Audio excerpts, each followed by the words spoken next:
Welcome to Lunar Lullabies. Hello, my dear traveler.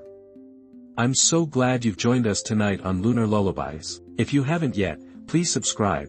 Our channel is a sanctuary for magical sleep stories, crafted to help you unwind, let go of your worries, and drift into a world of gentle dreams. Tonight, I invite you on a journey to the Shimmering Reefs, where moonlight dances on the waves, and the jungles sing lullabies.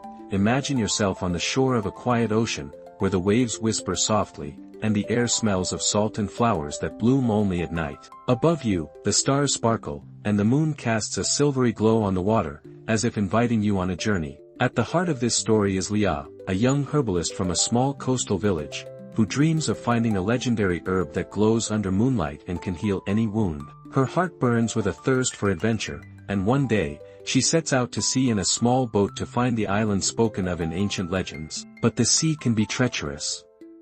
During a storm, her boat shatters, and Leah finds herself on a lonely island, surrounded by shimmering reefs, where glowing jellyfish appear at night, and the jungles whisper mysterious melodies. Will Leah survive this strange place? And will she find the herb she dreamed of? Are you ready for this story?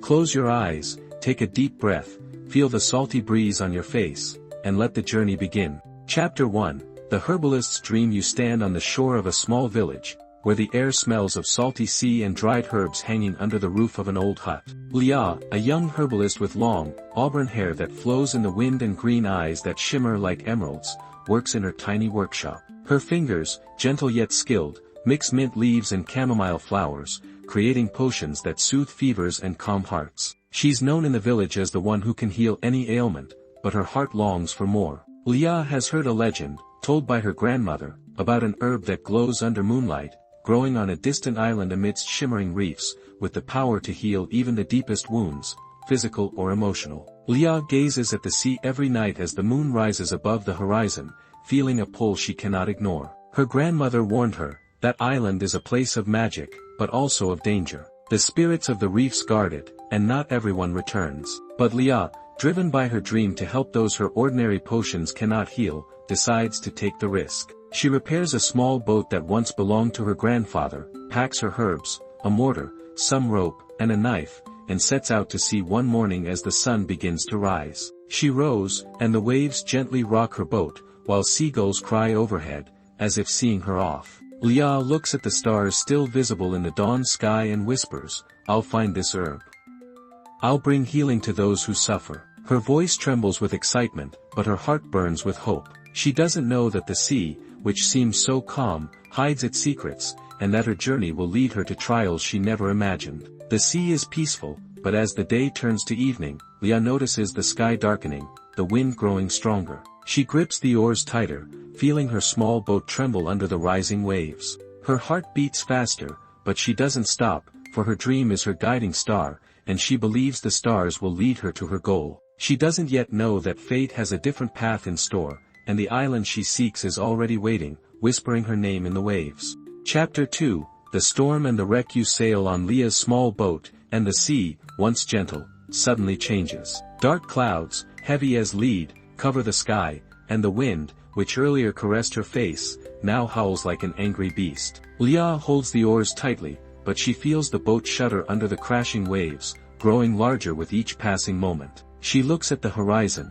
hoping to see land, but sees only endless darkness, pierced by flashes of lightning. "Hold on, Leah. You can do this," she whispers to herself, but her voice is lost in the roar of thunder. The waves grow taller than her boat, and one of them, enormous like a wall, engulfs her completely. The boat capsizes, and Leah is thrown into the water, cold and salty, pulling her down. She fights, her arms flailing in the darkness, searching for the surface, but the current is stronger. Her lungs burn, and her heart pounds so loudly it feels as if it might burst from her chest. She feels something hard brush against her hand. It's a piece of the boat. Leah grabs it, and the current carries her to shore. She faints as her body touches the sand, and the sea, as if calming itself, retreats, leaving her alone. Leah awakens as the sun is high in the sky, her skin burning from salt and heat. She lies on a beach surrounded by shimmering reefs that sparkle like jewels when the sunlight touches them. Her clothes are soaked, and scattered around her are the remnants of her boat, a few planks, a rope, her knife, and her mortar, miraculously intact. Leah stands, her legs trembling, and looks around. Before her stretched jungles, dense and dark, with leaves that rustle as the wind brushes them. She hears a strange sound, a whisper coming from the reefs, as if the sea is singing. "Where am I?" She whispers, her voice soft, almost timid. In this unfamiliar place she walks along the shore, searching for food or water, and finds a coconut lying on the sand. Leah cracks it open with her knife, and the sweet water quenches her thirst. At night, as the moon rises over the island, Leah sees glowing jellyfish dancing in the water near the reefs, their light soft, like moonbeams. She feels this island is no ordinary place, that it holds the magic she's only heard of in legends. Her heart fills with a mix of fear and awe, but she knows she must survive if she hopes to find the herb she dreamed of. Chapter 3. First days on the island. You follow Leah as she carefully steps across the sand, holding her knife and rope, salvaged from the wreckage. She knows the first thing she needs is shelter, for the sun burns fiercely, and the nights might be cold or rainy. Leah ventures into the jungle, where the air is humid, and the scent of leaves and earth fills her lungs. She hears the songs of birds, unfamiliar and vibrant, with feathers the color of the sun and sky, but she also senses eyes watching her from the shadows. She finds a spot under a large tree with wide leaves that can shield her from rain. Leah uses her knife to cut branches and the rope to tie them into a small hut. Her hands, accustomed to herbs and a mortar, now get scratched by rough bark, but she doesn't stop. She works until sunset, and when she finally sits in her shelter, her body trembles with exhaustion. Leah looks at her hands, red and sore, and whispers, "I'm stronger than I thought. I'll manage." The next day, she sets out to find food. Leah discovers a stream running through the jungle, its water cool and clear, and she drinks, feeling her thirst fade. Near the stream, she finds bushes with small red berries, but as an herbalist, she knows not all fruits are safe. She sniffs them carefully, then tastes one, waiting to see if her stomach protests. The berries are sweet, and she gathers them into a piece of cloth salvaged from her dress. At night, Leah sits by her hut, watching the sea, where the glowing jellyfish dance near the reefs again. Their light mesmerizes her, and she feels they're trying to tell her something. She takes out her mortar and begins grinding the berries, mixing them with leaves she found by the stream, creating a paste to soothe her scratched skin. Leah rubs the mixture onto her hands, and the pain slowly fades. She feels a bit more confident, but loneliness begins to weigh on her heart. The moon casts a silvery glow over the island, and Leah notices the reefs shimmering brighter as the jellyfish approach them. She senses the island is alive, and the jellyfish are more than mere creatures, there's something greater. Her heart beats faster, and she whispers, "What are you hiding, island?" She doesn't yet know that these jellyfish will lead her to magic that will change her life. Chapter 4. Survival and Discovery. You sit with Leah by her hut as she learns to survive on the island. She crafts a spear from a sharp branch, tying her knife to it with rope, and heads to the sea to try catching fish. Leah stands in shallow water, her torn and dirty dress clinging to her legs, but she pays it no mind. She waits for a fish to swim by and strikes with her spear, missing the first time. Her hands tremble with effort, but she tries again and again, and finally, she catches a small fish, its scales glinting like silver. Leah smiles, feeling pride in her small victory. She starts a fire, using dry branches and friction, as her grandfather taught her when she was a child. The flames crackle, and Leah cooks the fish, the smell of food filling the air. She eats slowly, savoring each bite, and thanks the sea for this gift. Her stomach no longer grumbles, and she feels strength returning to her body. But Leah knows she needs more food, as one day the fish might not swim so close to shore. The next day, she ventures deeper into the jungle, searching for edible plants. She finds a tree with fruits resembling small mangoes, their golden skin glowing in the sunlight. Leah carefully cuts one down and tastes it. It's sweet with a slight tang, and she gathers as many as she can carry. She also finds roots that remind her of yams and digs them up with her knife. Her hands grow rougher, but she feels stronger with each passing day. At night, as the jellyfish dance near the reefs again, Leah notices something strange. One jellyfish swims toward the shore, its glow brighter than the others. She approaches, and the jellyfish, as if inviting her, swims to a small lagoon hidden behind the reefs. Leah follows, her feet sinking into the water, and sees a small amulet at the bottom of the lagoon, made of mother-of-pearl and coral, glowing as the jellyfish touches it. Leah picks up the amulet, and suddenly hears a whisper from the jellyfish, they're speaking to her, their voices soft, like a lullaby. You are chosen. Find the herb.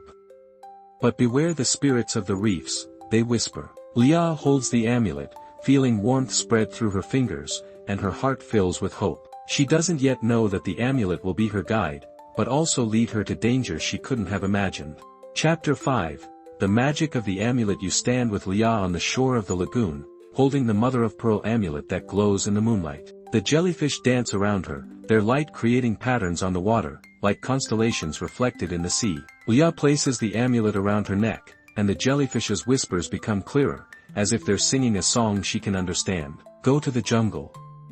The herb glows under the moon, they say, and Leah feels her heart race with excitement. She returns to her hut but cannot sleep, the jellyfish's voices echo in her mind, and she knows she must find the herb tonight. Leah grabs her knife and mortar and heads into the jungle, guided by the moonlight filtering through the leaves. She ventures deeper than ever before, the jungle growing denser, the air heavy with the scent of flowers and moisture. She hears a rustle in the bushes, and her heart skips a beat. Perhaps it's a beast, but she whispers to herself, I won't give up. Finally, she steps into a small clearing where the moon shines brightly, and there she sees it, the herb, glowing like hundreds of tiny stars, its leaves delicate, with silvery veins pulsing in the light. Leah falls to her knees, her hands trembling as she touches the herb, feeling warmth emanating from it, as if nature itself whispers words of healing. She carefully cuts a few stems, places them in her mortar, and grinds them with water from the lagoon, creating a potion that glows like liquid silver. Leah applies the potion to the scratches on her hands, and the pain vanishes instantly, her skin becoming smooth, as if never wounded. She smiles, tears of joy rolling down her cheeks. I found it. I can heal everyone, she whispers, her voice like a gentle melody blending with the jungle's whispers. But suddenly, the air grows colder, and Leah hears a hum from the reefs. The spirits of the reefs, made of light and water, appear before her, their voices stern, like a storm. You've taken what belongs to us. You won't leave the island, they say, and Leah feels fear grip her heart. She holds the amulet, and the jellyfish whisper, don't be afraid. We'll help. Chapter 6. Loneliness and Reflection. You sit with Leah on the shore, where she gazes at the sea, holding the glowing herb. The spirits of the reefs have vanished, but their words linger in her heart. She feels lonelier than ever, for the island, once magical, now feels like a prison. Leah thinks of home, her small hut, fragrant with herbs, and the laughter of children running on the shore. Her heart aches with longing, and she whispers, will I ever see them again? She spends her days gathering more of the herb and preparing potions, but each night, as the jellyfish dance, Leah feels the island watching her. She begins speaking to the jellyfish through the amulet, and they tell her stories of sailors who came to the island seeking treasures but stayed forever, as the spirits of the reefs wouldn't let them go. Leah listens, her heart filling with sadness but also hope, for the jellyfish say there's a way to appease the spirits. She recalls her grandmother's words, nature gives us everything, but it demands respect. Leah begins to reflect on her life. She was always in a hurry, seeking more, but did she ever truly value what she had? The island forces her to pause, to listen, to feel. She looks at the stars shining above and feels her soul grow calmer, as if the sea is lulling her. Leah decides that if she's destined to stay on the island, she'll do everything to find peace with the spirits of the reefs. She starts singing a song her grandmother used to sing when Leah was a child, a melody about the sea and stars. Her voice is soft, and the jellyfish dance faster, as if supporting her. Leah feels she's not alone, and that the island might not be an enemy, but a teacher, showing her how to listen to nature. Chapter 7. Secrets of the Jungle. You follow Leah deeper into the jungle, where she seeks answers. She holds the amulet, and the jellyfish whisper, find the spring. There lies the power of the spirits. Leah follows their voices, pushing through thick vines, her feet sinking into the damp earth, sweat trickling down her face. She hears the songs of birds, but also a strange hum from the depths of the jungle, like the island's heartbeat. She emerges at a spring, hidden in a cave, where the water glows like liquid silver. The spring is surrounded by crystals that pulse in the moonlight, and Leah feels this place is the heart of the island. She touches the water, and her amulet flares, showing her a vision. The spirits of the reefs were once guardians of this place, but humans who came here took more than they needed, and the spirits sealed the island from the world. Leah realizes she must show the spirits she doesn't just want to take, she wants to give something in return. She gathers crystals lying near the spring and mixes them with the glowing herb, creating a potion that shines like moonlight. She pours the potion into the spring's water, and the crystals begin to sing, their melody gentle, like a lullaby. Leah feels the spirits listening, but they're not yet ready to release her. She spends the night by the spring, listening to the whispers of the water and the jellyfish dancing in the air, their glow wrapping around her like a blanket. Leah feels the island beginning to trust her, but knows more trials lie ahead. Her heart fills with determination, and she whispers, "I'll find a way. I'll return home." Chapter 8. Meeting Kai. You follow Leah back to the shore when she hears a cry echoing from the jungle. She runs toward the sound, clutching her knife, and sees a boy being attacked by a giant crab with glowing claws. The boy, with dark skin and sea-colored eyes, tries to fight back, but the crab is stronger. Leah throws a stone at the crab, distracting it, and rushes to the boy, helping him escape. They hide behind a tree, and the crab, losing sight of them, scuttles away. The boy introduces himself as Kai, the last of a tribe that once lived on the island. His hair is braided, adorned with corals, and around his neck hangs an amulet like Leah's. He thanks her and explains that his tribe knew the language of the jellyfish and lived in harmony with the spirits of the reefs, but storms took his family, leaving him alone. Kai sees Leah's amulet and smiles. "You're chosen. The jellyfish brought you here." He tells her the spirits of the reefs won't let anyone leave the island, but there's a way to appease them, by creating a potion to restore the island's natural balance. Leah shows him the glowing herb, and Kai touches it in awe, whispering, "This is what we need. But we must work together." They return to Leah's hut, and Kai helps her gather more herbs, sharing stories of his tribe. Leah feels she's no longer alone, her heart warming with new friendship. She listens as Kai sings a song of his people, and her voice joins his, creating a melody that lulls the jungle. Leah feels Kai is her chance to find a way home, and she's ready to trust him. Chapter 9. Friendship and collaboration. You sit with Leah and Kai by the hut, sharing food, roasted fish and fruits Leah gathered. Kai tells her more about the island, how his tribe used the glowing herb for healing, and how the jellyfish were their guides. He teaches Leah to listen to the jellyfish more deeply, and she begins to hear their voices clearer, as if they're singing a lullaby that soothes her heart. Leah shows Kai the potion she made from the herb and spring crystals, and Kai adds a few drops of lagoon water, whispering words in his language. The potion glows brighter, and the jellyfish dance around them, as if approving their work. Kai smiles. "This potion can calm the spirits. But we must bring it to the reefs at the right time, when the moon is full." They spend days preparing more potion, and Leah feels their friendship grow stronger. Kai shares stories of his sister, lost in a storm, and Leah tells him about her grandmother, who taught her everything about herbs. They laugh as Kai teaches Leah to catch crabs, and cry as they remember their losses, but together they find comfort. At night, as the full moon approaches, Leah and Kai sit on the shore, watching the jellyfish dance in the water. Leah feels the island no longer seems hostile, it's become a temporary home. She takes Kai's hand and whispers, "We'll do this together.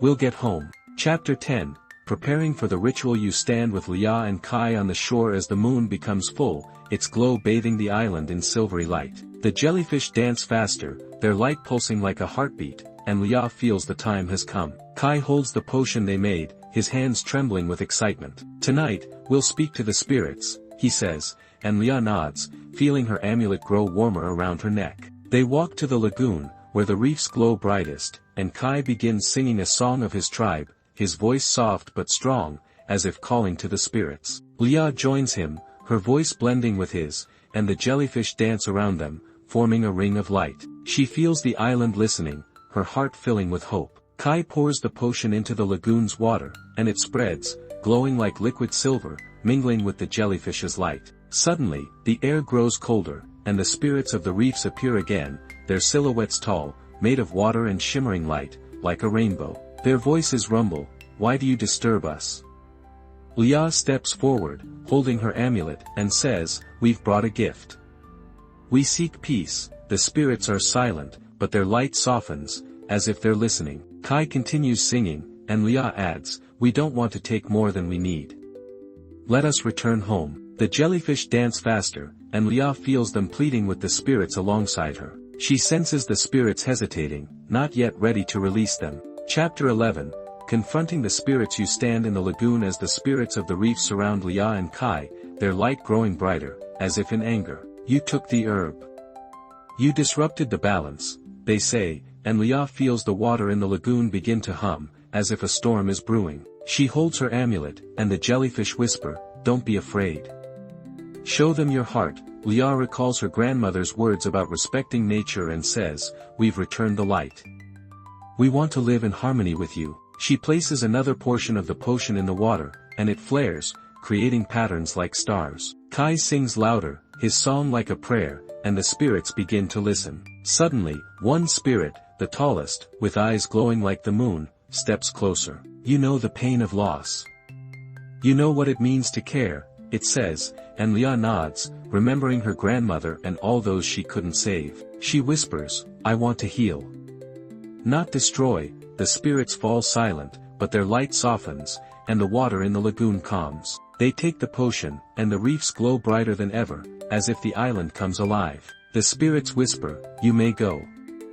But remember us." Lia and Kai smile, feeling the weight lift from their hearts. Chapter 12. Farewell to the island. You stand with Lia and Kai as they build a raft from boat wreckage and branches gathered in the jungle. Lia places a few stems of the glowing herb on the raft, and they shine like a beacon. The jellyfish dance around them, their light gentle, like a farewell gift, and Lia feels their blessing their journey. They set sail, and the island slowly fades into the fog rising over the sea. Lia looks at the reefs, glowing in the moonlight, and whispers, "Thank you, island.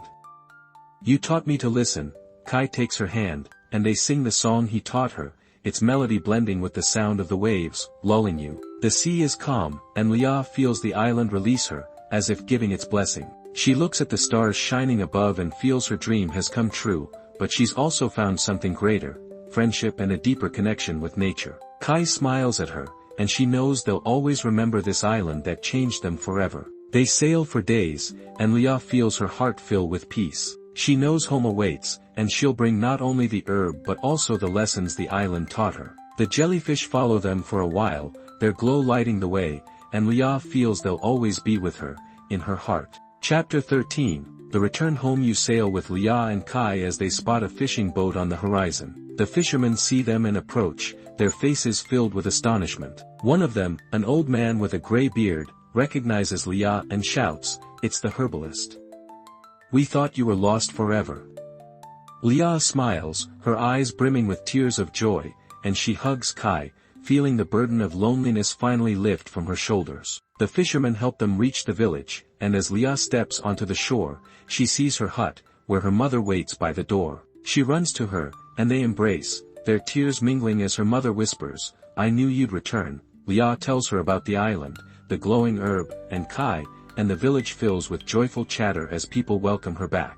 Kai decides to stay in the village, and Lia teaches him the art of healing with herbs, while he shares the knowledge of his tribe. Together, they create potions that shimmer like moonlight, healing those who suffer. Lia uses the glowing herb to heal an old fisherman's injured hand, and the wound heals overnight, sparking awe and joy in the village. At night, Lia and Kai sit on the shore, watching the sea shimmer under the stars. Lia feels her heart is full of peace, knowing she's finally home. She holds the amulet the jellyfish gave her and whispers, "Thank you." Somewhere far in the sea, the jellyfish dance, their glow soft, as if answering her. Chapter 14. A new beginning. You sit with Lia and Kai on the shore of their village, where the sea whispers gently, and the stars above shine as if dancing to the rhythm of the waves. The air is filled with the scent of salt and herbs that Lia has dried and spread on a wooden table near her small hut. Lia no longer craves adventure as she once did, for the island taught her to cherish the simple joys, the sound of the sea, Kai's laughter as he tries to mix a new potion, and the warmth of her mother, who cooks fish stew over an open fire. Lia looks at the amulet hanging around her neck and feels the warmth of the jellyfish, still alive in her heart, comforting her. Kai sits beside her, his braids adorned with corals glinting in the moonlight, his sea-colored eyes glowing with a peace he never knew when he was alone on the island. He's learned to work with herbs alongside Lia, and together they create potions that shimmer like moonlight, healing even the deepest wounds. The villagers come to them every morning, bringing baskets of fish or fruits in exchange for their remedies, calling them the healers of the sea. Leah smiles when she hears this, knowing that this magic is a gift from the island and the jellyfish that led her to Kai. They often walk to the shore at night, holding their amulets, gazing at the sea, hoping to see the glowing jellyfish that once saved them. One night, when the moon was especially bright, Leah noticed a small light in the distance, a single jellyfish swimming toward the shore. It danced in the water, its glow soft, like a final gift, and Leah felt it was a sign from the island, reminding her of their journey. She took Kai's hand and whispered, "They remember us. And we'll remember them." Kai nodded, and together they sang the song he taught her on the island, a melody of the sea and stars, blending with the sound of the waves, lulling you into peace. Leah now spends her days tending to a garden of herbs she planted near her hut, adding the glowing grass from the island to her collection. She teaches the village children to recognize plants, and their laughter fills her heart with joy. Kai, who once thought his life was over after losing his family, has found a new family in the village, and Leah sees his eyes light up when he shares stories of his tribe. They've become an integral part of the village, their friendship a light that shines brighter than any herb. Each evening, as the sun sets below the horizon, Leah and Kai sit on the shore, watching the sea shimmer under the stars. Leah feels her heart is full of peace, knowing she's found her place in the world. She whispers, "I'm home. And I'm grateful for everything that brought me here." Her voice is gentle, like a lullaby, and you feel her peace envelop you, soothing your thoughts and preparing you for sleep. Conclusion: you lie on the shore, surrounded by the glow of stars, their melody echoing in your mind like a gentle lullaby woven with the whisper of waves. You feel the warmth of Leah and Kai's friendship, their peace and joy wrapping around you like a soft blanket made of moonlight. All your worries fade away, leaving only a deep, calming serenity brought by this story. You know Leah and Kai have found their home, and their happiness lulls you, inviting you into sleep. You hear Leah's whisper from afar, "Rest, traveler. Let the sea and stars guard your dreams." Her voice is tender, like a breath of wind, blending with the melody of the waves that gently sway near the shore. Your breathing slows, becoming steady and even, your eyelids heavy as if the stars themselves descend to close your eyes. You drift into sleep, surrounded by the magic of the sea, shimmering reefs, and glowing jellyfish, knowing that friendship and light always conquer darkness. The sea sings its lullaby, and you feel your body relax, your mind floating on waves of peace. The stars above glow softer, their light gentle, like an embrace, and you know they'll watch over you until morning. You glide into a world of dreams, where shimmering reefs and glowing jellyfish dance for you, and Leah's voice whispers, "Sleep sweetly, good night, traveler. Sweet dreams." And until we meet again on Lunar Lullabies.